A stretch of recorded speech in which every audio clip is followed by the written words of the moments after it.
Hi everyone, welcome to our channel banking वाला। और आज के इस वीडियो सेशन में हम स्टार्ट करने वाले हैं हमारा डे 1 यानी कि 90 डेज ऑफ नो एरर। देखो, मुझे पता है आप लोग काफी टाइम से इंतजार कर रहे थे, बट देखो इंतजार का फल हमेशा मीठा होता है। और मैंने आप लोगों को ये चीज हमेशा बोली हुई है कि जब आप शुरुआत करते हो तब तो बहुत एनर्जेटिक, एंथुसियास्टिक, विग्रेस होकर के करते हो, लेकिन अगर एंड अच्छा नहीं हुआ तो फिर आप सफर करोगे। और ये 90 डेज ऑफ नो एरर की जो मैं सीरीज चलाने वाली हूँ, उसमें आप लोगों को डे 1 से स्टार्ट करके डे एंड तक मेरे साथ रहना है। ये प्रॉमिस मुझे after the video comment section में चाहिए, तभी आप सीख पाओगे, तभी आप लर्न कर पाओगे, क्योंकि हर रूल के साथ मैं आपको एक्सेप्शन बताऊंगी। एंड मेरे बच्चा पार्टीज, आप याद रखिएगा इस चीज को कि आपके जो एरर्स हैं वो डायरेक्टली नहीं पूछे जाते बैंक एग्जाम्स में, एक्सेप्शंस देखने के लिए मिलते हैं, और वही आपको प्रिपेयर करना है। So let's start with this and let's start with 90 days of no error day 1। और डे 1 में सबसे पहले, क्योंकि हम बेसिक से स्टार्ट कर रहे हैं, तो हमें सेंटेंस का स्ट्रक्चर तो पता होना चाहिए। अब आप मुझे बताओ सेंटेंस का स्ट्रक्चर क्या हो सकता है। आई थिंक सबको ही पता होगा, राइट? इट्स सब्जेक्ट है ना, और इसके साथ क्या आता है? वर्ब, और वर्ब के साथ क्या आता है? ऑब्जेक्ट। ठीक है। अब सब्जेक्ट क्या होता है? देखो, किसी भी सेंटेंस को बनाने के लिए आप ऐसे नहीं बोल सकते खाओ पियो सो उठो जागो खेलो पियो एटसेट्रा। कोई भी एक्शन ऐसे ही नहीं हो सकता, उसको करने वाला कोई ना कोई चाहिए। तो अब जैसे मैं खाऊंगी, मैं सोऊंगी, मैं पीऊंगी, मैं उठूंगी, तो मैं अपने आप को ही ले लेती हूँ, एक कर्ता जो किसी भी क्रिया को कर रहा होगा, राइट? तो जो सब्जेक्ट होता है वो क्या होता है आपका? वो डूअर होता है। Got it? Now let's go for verb. Subject कर्ता हो गया, वर्ब आपकी क्रिया है। अब आपने वर्ब की डेफिनेशन क्या पढ़ी है? वर्ब का मतलब एक्शन, ये तो पढ़ा है ना। लेकिन अगर मैं सच बताऊं तो आपने वर्ब की डेफिनेशन अधूरी पढ़ी है। और वर्ब गाना गाता है, पता है क्या? मैं अधूरा जी रहा हूं, मुझे पूरे होने की मोहलत तो दे। अब इसको पूरा कैसे करोगे? तो वर्ब का मतलब, माय डियर बच्चास, सिर्फ एक्शन नहीं होता। वर्ब का मतलब स्टेट भी होता है, वर्ब का मतलब हैविंग भी होता है। अब आप सेंटेंस को रिकॉल करके देख लो। मैंने कहा शी ईट्स, वो खाती है, खाना एक्शन है। लेकिन मैंने बोला शी इज अ गर्ल, यहाँ पर कोई एक्शन नहीं हो रहा, यहाँ पर वर्ब ऑफ स्टेट यूज हुई है कि वो लड़की है। फिर मैंने बोला शी हैज अ पर्स, उसके पास एक पर्स है। तो यहाँ पर ना ही कोई अवस्था यूज हो रही है, स्टेट यूज हो रही है, ना ही कोई एक्शन यूज हो रहा है। यहाँ पर हम बता रहे हैं कि उसके पास कुछ है। तो बोलते ना, मेरे पास गाड़ी है, बंगला है, दौलत है, शोहरत है, तेरे पास क्या है? तो आप क्या बोलोगे? मेरे पास बैग ऑफ आम है, राइट? चलो बोल देना, याद रखना। आगे बढ़ते हैं। सब्जेक्ट हो गया डूओ, वर्ब हो गया ऐश, एक्शन स्टेट और हैविंग। और इसके बाद हम जाते हैं हमारे ऑब्जेक्ट पे। और ऑब्जेक्ट भाई साहब इनको कहते हैं वेल्ला। अब वेल्ला क्यों बोलते हैं भी सुन लो, क्योंकि कभी कभी सेंटेंस में ऑब्जेक्ट दिखाई देता है, कभी कभी सेंटेंस में ऑब्जेक्ट दिखाई नहीं देता। अब अगर किसी भी बच्चे को ये आइडेंटिफाई करना है कि किसी सेंटेंस में मेरे ऑब्जेक्ट आ रहा है या नहीं आ रहा है, ये कैसे डिसाइड करोगे? दो क्वेश्चन पूछ करके। Let's write the question. है ना, पहला क्वेश्चन होता है आपका व्हाट, और दूसरा क्वेश्चन होता है आपका हूम। अगर व्हाट और हूम में से किसी भी एक क्वेश्चन का आंसर, मतलब या तो व्हाट का या तो हूम का, दोनों में से किसी भी एक क्वेश्चन का आंसर अगर आपको मिल जाता है, तो आपके पास सेंटेंस में ऑब्जेक्ट एग्जिस्ट कर रहा होता है।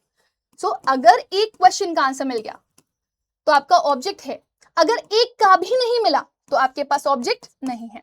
So let's write one question and try to understand it कि भाई कैसे हमें किसी सेंटेंस में ऑब्जेक्ट मिलेगा या नहीं मिलेगा। अभी तो हम रूल पे आए ही नहीं है, अभी तो हमें रूल पे आना है, राइट? तो मैंने यहाँ पे क्या लिख दिया? मैंने कहा शी टीचर्स, वो पढ़ाती है। आपने मेरे से पूछा मैम वो पढ़ाती है पर क्या? मैंने कहा भाई क्या पढ़ाएगी वो, इंग्लिश ही तो पढ़ाएगी। तो मैंने लिख दिया शी टीचर्स इंग्लिश। और दूसरे सेंटेंस में लिख दिया शी टीचर्स वेल। ठीक है ना? अब जल्दी से बताओ मुझे, इसमें किसमें ऑब्जेक्ट है, किसमें ऑब्जेक्ट नहीं है? Pause the video and answer, and I am pretty sure about this, आप इसका आंसर बहुत अच्छे से कर सकते हो। She teachers English, can you see this? She क्या हो गया आपका? सब्जेक्ट। टीचर्स क्या हो गया? पढ़ाना। जिन भी वर्ड्स के लास्ट में ना आने नहीं आता है, एक्शन वर्ड्स होते हैं, है ना, उन्हें आप क्या बोलते हो? Verb of action. अब जरा क्वेश्चन पूछो, शी टीचर्स व्हाट, वो क्या पढ़ाती है? आंसर मिल गया, वो इंग्लिश पढ़ाती है।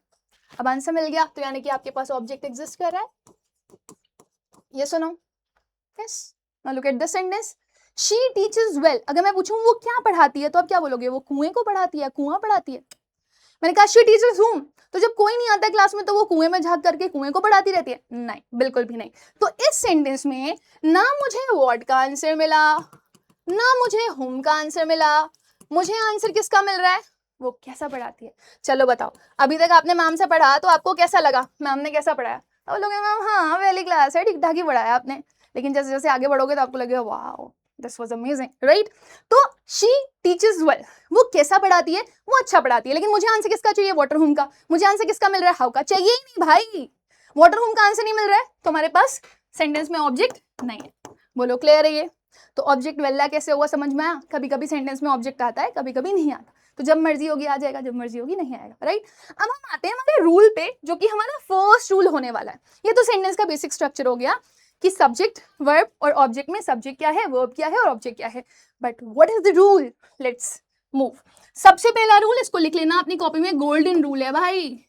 आपको एग्जाम उठा लो, it's not only about banking, bank, SSC, है ना, इवन डिफेंस का एग्जाम उठा लो आप, सीयूईटी का एग्जाम उठा लो, यूजी उठा लो, पीजी उठा लो, हर एग्जाम में ये क्वेश्चन पूछा जाता है। इसको लिखो गोल्डन रूल।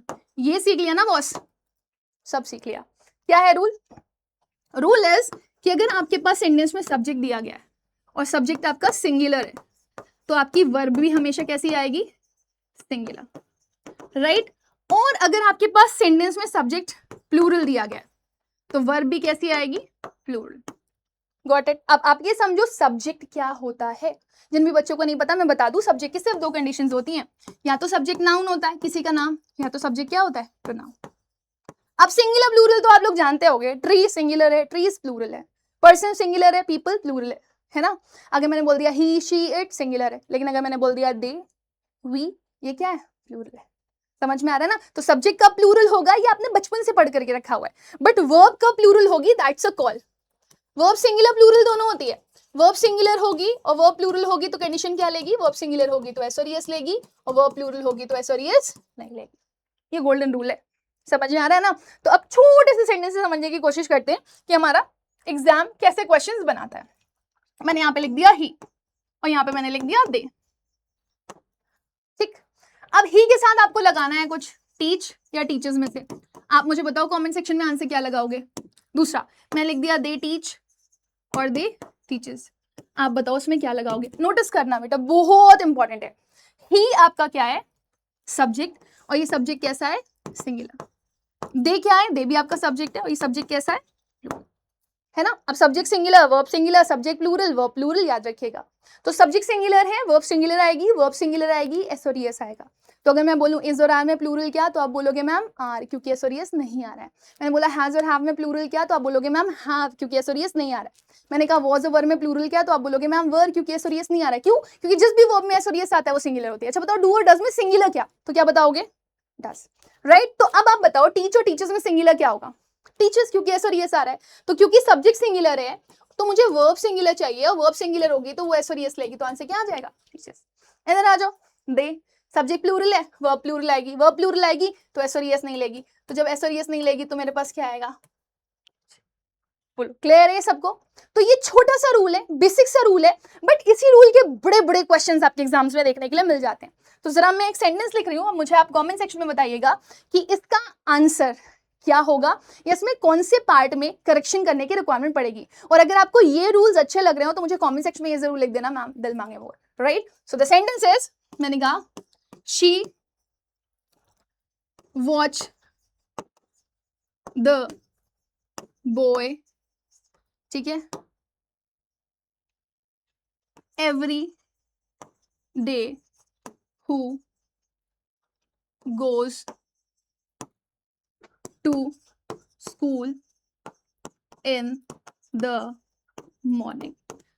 कुछ बड़ा रूल नहीं है, ये सेंटेंस बड़ा जरूर हो सकता है, इससे भी बड़े बड़े सेंटेंस आपके एग्जाम्स में आ सकते हैं, बट क्योंकि आपको बेसिक से सीखना है इस वजह से आपको ये बताना पड़ेगा कि मेरे पास सब्जेक्ट है शी और वर्ब है वॉच, है ना। और अगर मैं इसको पार्ट कर दूं, this is part A, this is part B, है ना, this is part C, this is part D and this is part E, और last one is no error.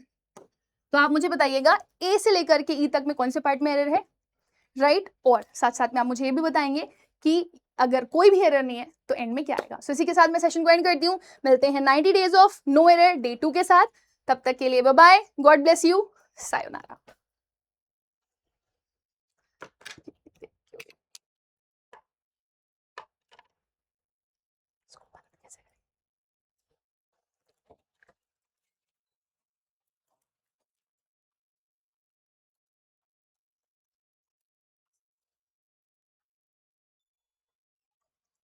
कितनी देर की हुई है सर?